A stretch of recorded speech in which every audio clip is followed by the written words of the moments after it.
Yeah, hi everyone, welcome to Emsley Lodge for another week.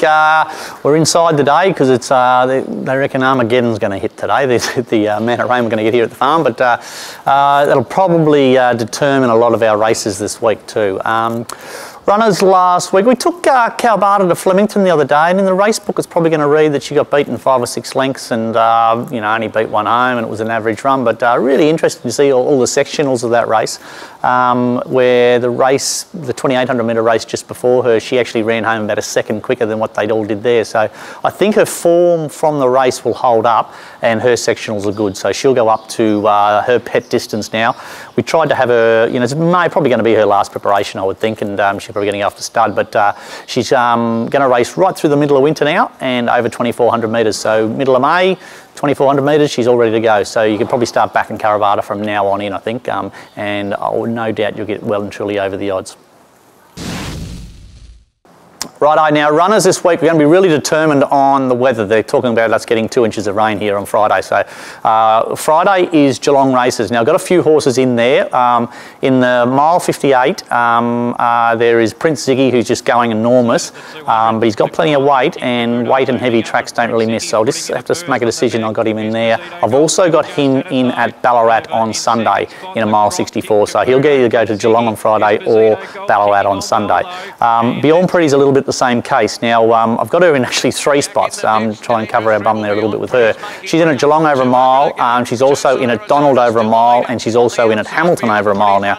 I'm just really trying to pick the best race for her. She won well last start, so I want to make sure that her form holds up, so she's in 3 spots there. In the 1700 metre race, the maiden, I've got an Acri in there, and also Indigo A Go Go. Now both these fillies' form has been a little bit hit and miss, so they both need to get a little bit more consistent. But once again, heavy track, don't know, neither of them have ever been on it, so it's going to be a bit of a lottery there. But as I said, Geelong might even be a question mark whether they'll race if this rain actually comes. Now, Moshfago has been a little bit of a hit and miss horse. She's had a really bad foot problem, and we think we've just about got it right. Now, we scratched the other day because of the heavy track up the bush, so, once again, we're going to be in this sort of situation, but I think I need to get her to the races, so even if it is wet, I'm probably still going to take her to Geelong, and if she doesn't handle it, she doesn't handle it, it's just what it is, but she needs to go back to the races, so, yeah, Moshfago hopefully will go around at Geelong on Friday. Yeah, now, as I said earlier, Saturday's Donald. I've got Beyond Pretty in up there, and I'll just make a decision whether we go up there. It's a good graded race, 0 to 58 for her, and that should be ideal. It just all depends on how much rain they've had up there.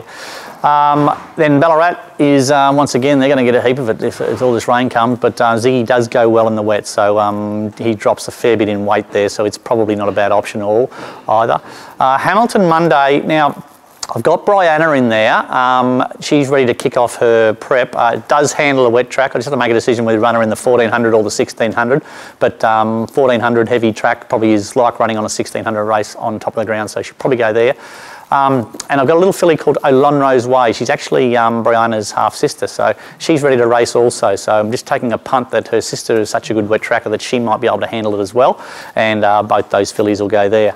I've also got a few of the horses that are in at Geelong nominated for Hamilton as well, so if they call Geelong off because of the rain, I've got a little backup plan there. So yeah, really have to just follow the fields and follow the race meetings as to what we're actually going to run for the week. It could be very, very guided by how the tracks hold up with all the wet.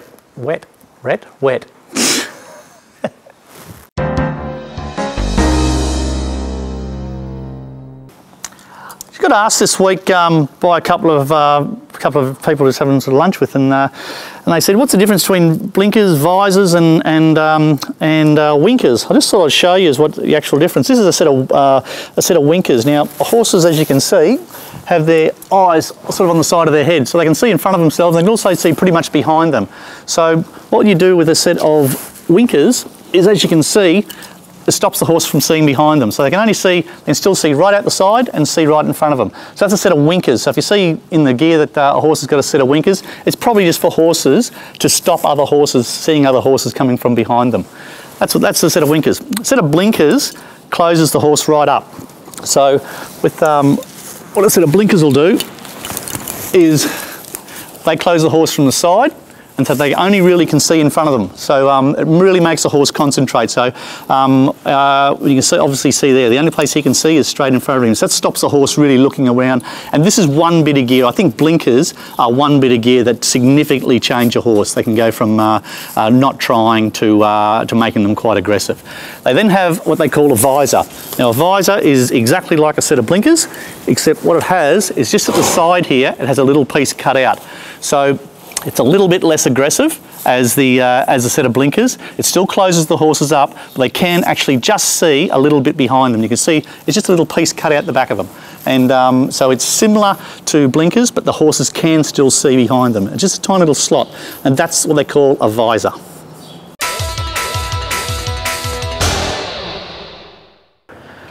Hi everyone, as I spoke about last week, we started filming this week for the Ride Like a Girl Michelle Payne movie.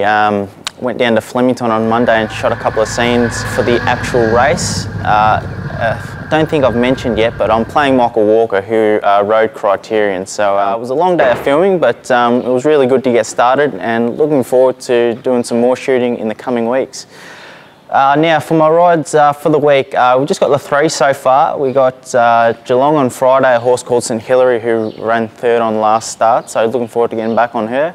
And we've got 2 at Donald on Saturday for Leslie Robertson and 1 for James Dodgson. So it's been a busy week, and it'll be another busy week ahead. Back filming again on Tuesday, and the rides coming up. So hopefully we've got a winner or 2 to talk about next week.